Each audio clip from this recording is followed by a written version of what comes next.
Baik, terima kasih atas waktu dan kesempatan yang diberikan kepada kelompok kami. Kami dari kelompok 5 akan mempresentasikan tentang ruang lingkup akuntansi manajemen sektor publik. Kepada pemateri pertama saya persilahkan. Perkenalkan, nama saya Esther Novianti. Baik, saya akan menjelaskan tentang definisi akuntansi sektor publik. Istilah akuntansi sektor publik dipakai pertama kali pada tahun 1952. Akuntansi sektor publik berkembang sangat pesat dalam rangka waktu relatif singkat. Hal ini dikarenakan oleh adanya tuntutan masyarakat mengenai adanya transparansi dan akuntabilitas publik oleh lembaga-lembaga relatif publik.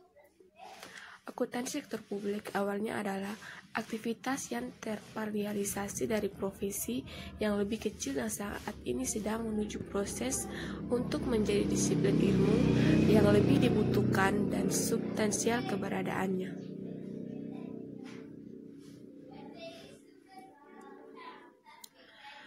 ASP akuntansi sektor publik punya kaitan erat dengan penerapan dan perlakuan akuntansi pada domain publik. Domain publik sendiri mempunyai wilayah yang lebih luas dan kompleks dibanding sektor swasta.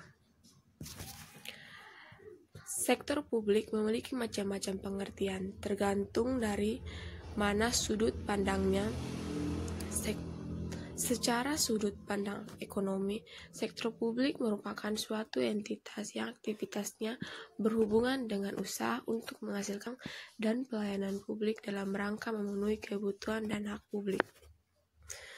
Terima kasih. Kerangka konseptual akuntansi manajemen sektor publik. Kerangka konseptual merupakan acuan dan juga dalam pengembangan dalam standar akuntansi dan solusi atas berbagai hal yang belum diatur dalam standar tersebut. Kerangka konseptual yang dibahas akan terkait dengan proses perencanaan, penganggaran, pengadaan barang dan jasa, realisasi anggaran, pelaporan audit, serta pertanggungjawaban. Yang pertama, definisi konseptual akuntansi sektor publik. Kerangka konseptual akuntansi sektor publik merupakan konsep yang mendasari penyusunan dan pengisian laporan keuangan dalam sektor publik untuk kepentingan eksternal. Dalam jangka panjang, konflik semacam itu diharapkan dapat diselesaikan sejalan dengan pengembangan standar akuntansi di masa depan. Yang kedua, tujuan peranan konseptual akuntansi sektor publik. Kerangka konseptual akuntansi sektor publik disusun dengan berbagai tujuan, yaitu acuan dibagi dalam tim penyusun standar akuntansi keuangan sektor publik dalam tugasnya penyusunan laporan keuangan untuk memahami praktek akuntansi menurut prinsip akuntansi yang secara lazim dan standar akuntansi keuangan sektor publik. J. Auditor dalam memberikan pendapat mengenai apakah laporan keuangan disusun sesuai dengan prinsip akuntansi yang berterima umum. Para pemakai laporan keuangan yang disusun sesuai standar akuntansi keuangan sektor publik. Kerangka konseptual ini bukan merupakan standar akuntansi keuangan sektor publik. Revisi kerangka dasar bisa dilakukan dari waktu ke waktu, selaras dengan pengalaman Komite Penyusunan Standar Akuntansi Keuangan Sektor Publik dalam menggunakan kerangka tersebut. Baik, saya akan menjelaskan materi tentang lingkup kerangka konseptual akuntansi sektor publik. Pembahasan tentang kerangka konseptual akuntansi sektor publik ini meliputi yang pertama perencanaan publik, kedua penganggaran publik, ketiga realisasi anggaran publik, keempat pengadaan barang dan jasa publik, kelima pelaporan sektor publik, keenam audit sektor publik, ketujuh pertanggungjawaban sektor publik. Berikut ini merupakan lingkup kerangka konseptual akuntansi sektor publik pada organisasi sektor publik. Pertama, pemerintah pusat. Sini kita lihat yang pertama tentang perencanaan publik merupakan musyawarah perencanaan pembangunan atau musrembang jangka panjang nasional, musrembang jangka menengah nasional, musrembang penyusunan rencana kerja pemerintah. Kedua, penganggaran publik merupakan penyusunan anggaran, pembahasan anggaran, dan penataan anggaran. Berikut realisasi anggaran publik merupakan pelaksanaan anggaran. Berikut, pelaporan keuangan sektor publik merupakan proses pelaporan keuangan. Berikut, audit sektor publik merupakan mekanisme audit. Terakhir, pertanggungjawaban publik merupakan penyampaian LPJ dan pertanggungjawabannya. Kedua, pemerintah daerah. Pertama, perencanaan publik merupakan musyawarah perencanaan pembangunan atau musrembang jangka panjang daerah, musrembang jangka menengah daerah, musrembang penyusunan rencana kerja pemerintah, musrembang provinsi, musrembang kabupaten, musrembang kecamatan, dan musrembang desa. Yang kedua, penganggaran publik merupakan penyusunan anggaran, pembahasan anggaran, dan penetapan anggaran. Ketiga, realisasi anggaran publik merupakan pelaksanaan anggaran. Keempat, pengadaan barang dan jasa publik merupakan proses pengadaan barang dan jasa. Kelima, pelaporan keuangan sektor publik merupakan proses pelaporan keuangan. Kelima, audit sektor publik merupakan mekanisme audit. Terakhir, pertanggungjawaban publik merupakan penyampaian LPJ dan pertanggungjawaban. Ketiga, partai politik.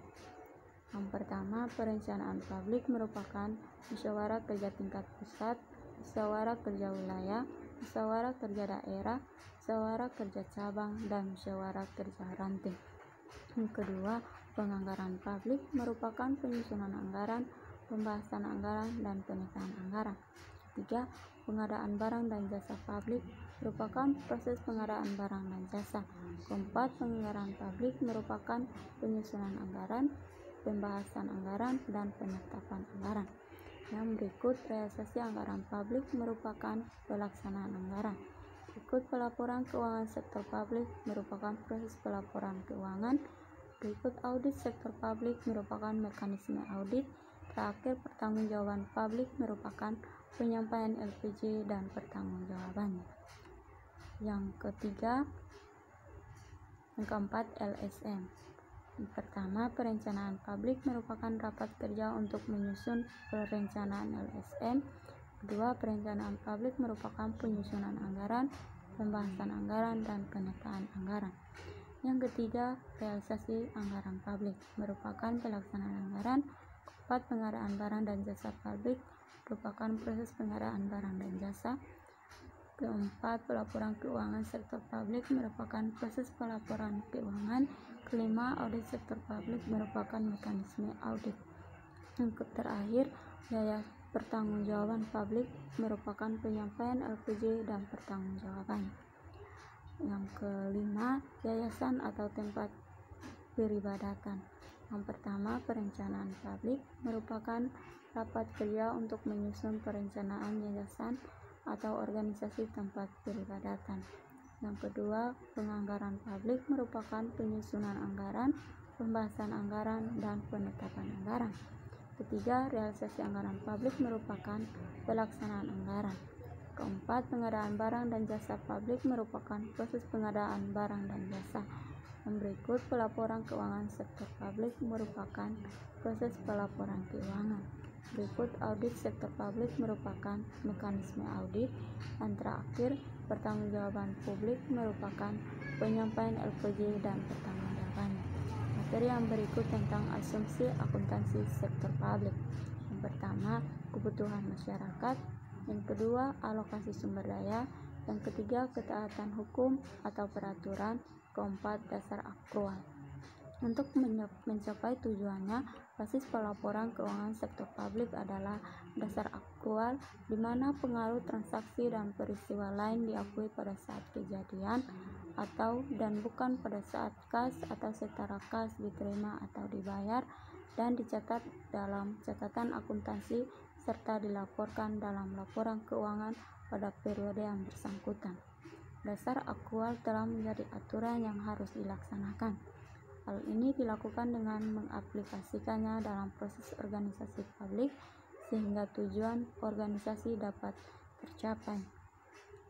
Kelima, kelangsungan usaha atau organisasi. Yang keenam, akuntabilitas kinerja. Terima kasih.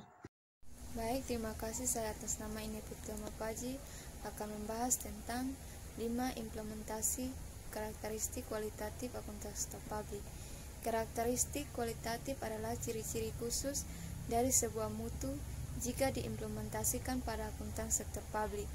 Karakteristik kualitatif akuntansi sektor publik adalah ciri khas informasi akuntansi dalam organisasi sektor publik yang berkontribusi pada penentuan kualitas produk setiap unsur akuntansi sektor publik. Yang pertama, relevan. Yang kedua, keandalan dan reliabilitas. Yang ketiga, pertimbangan biaya dan manfaat. Yang keempat, materialitas. Yang berikut, kualitas perencanaan publik. Pada tahap perencanaan biasanya akan tercipta dokumen perencanaan yang sangat penting dan menentukan dalam menghasilkan outcome. Jadi, melalui sistem kualitas perencanaan diharapkan dapat dihasilkan outcome yang berkualitas. Yang dimaksud dengan kualitas perencanaan adalah sebuah prosedur yang mendefinisikan kualitas terkait dengan tugas ketika proyek baru mulai digarap untuk memenuhi kualitas yang disyaratkan. Yang berikut, kualitas pengangguran publik.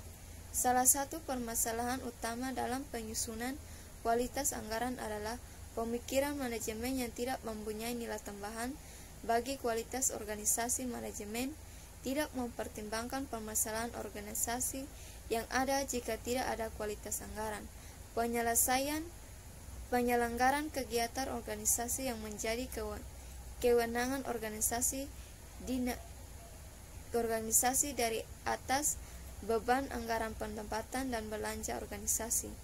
Penyusunan anggaran dapat dikatakan baik apabila memenuhi persyaratan berikut. Yang pertama berdasarkan program, yang kedua berdasarkan pusat pertanggungjawaban, pusat biaya, pusat laba, dan pusat investasi. Yang ketiga sebagai alat perencanaan dan pengendalian, yang terakhir sebagai alat motivasi kinerja. Yang keenam, pengakuan dan pengukuran transaksi publik. Berbagai dasar pengakuan tersebut adalah: yang pertama, biaya historis; yang kedua, biaya saat ini; yang ketiga, nilai realisasi atau penyelesaian; yang keempat, nilai sekarang. Berikut yang pertama, faktor yang mempengaruhi dalam pengakuan dan pengukuran transaksi publik.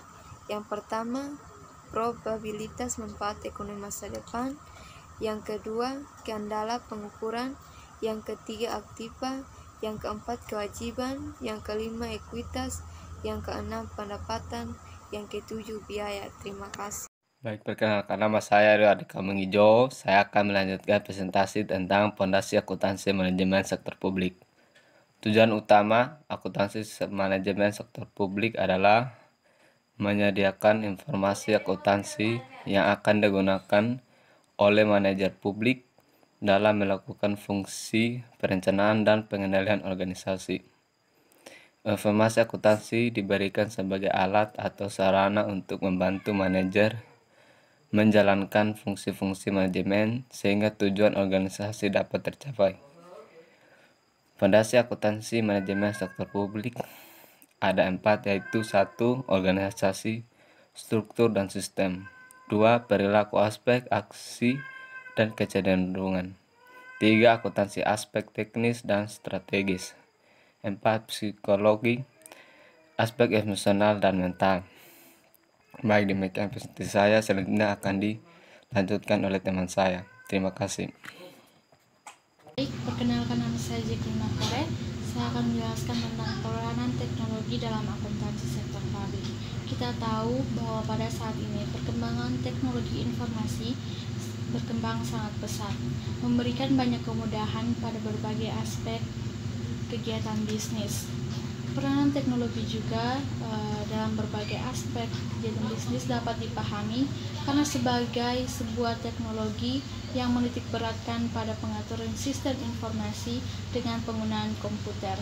Teknologi dapat memenuhi kebutuhan informasi dunia bisnis dengan sangat cepat, tepat waktu, akurat, dan relevan.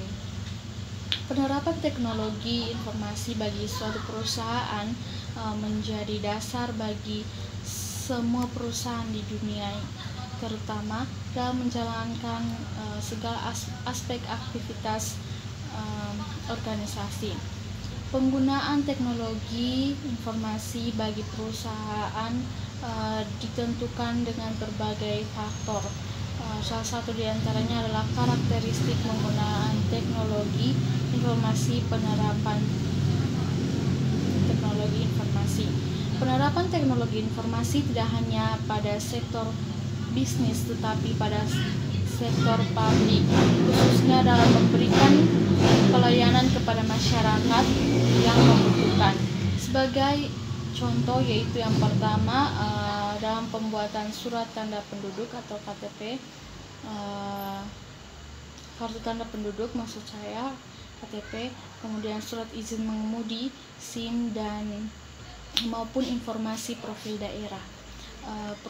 Seperti halnya perusahaan, pemerintah juga menghadapi kendala dalam penerapan teknologi informasi, karena penggunaan teknologi informasi bagi suatu perusahaan ditentukan oleh banyak faktor. Salah satu diantaranya adalah karakteristik pengguna.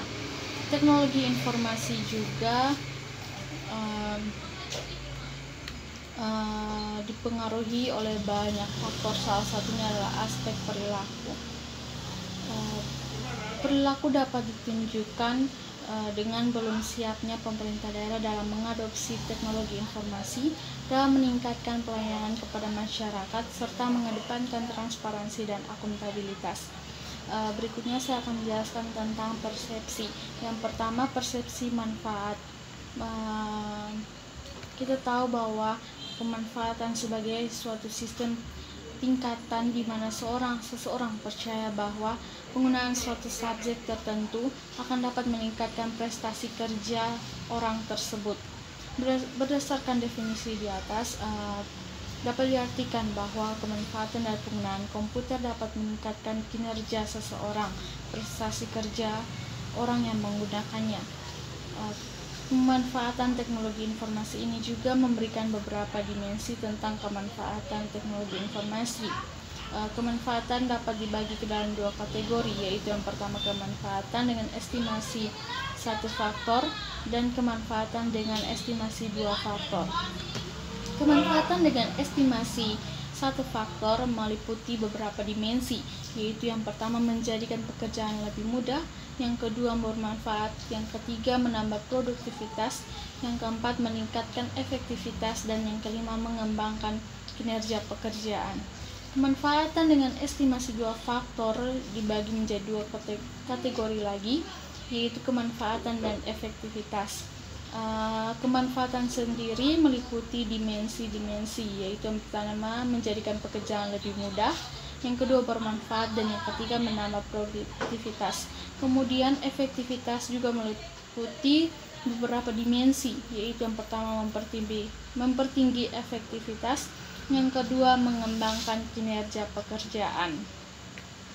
Berikut adalah persepsi kemudahan penggunaan.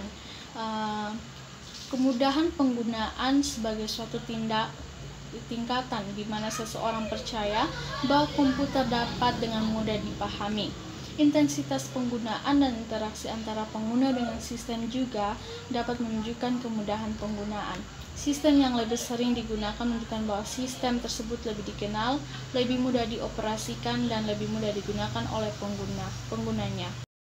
Perkenalkan, nama saya Firidisna Wetana. Saya akan membawa materi tentang contoh peranan teknologi dalam akuntansi sektor publik.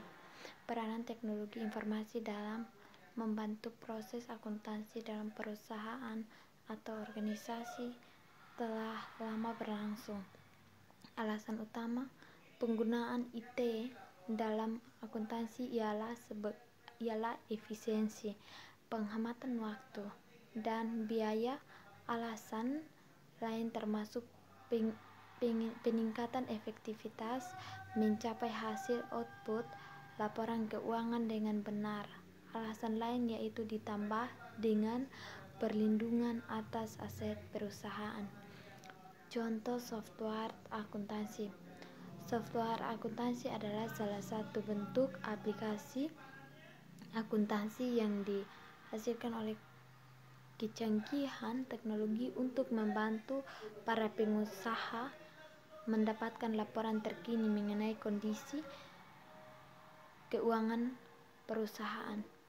Yang pertama, MIOB, yang kedua, Guidebook, yang ketiga, Askured, dan keempat, Krishend, dan yang berikut Sistem Indonesia, dan yang berikut Express Ed, dan lain-lain. Demikian presentasi dari kelompok 5. Apabila ada kesalahan dalam kata-kata kami mohon maaf dan sampai jumpa di video berikutnya.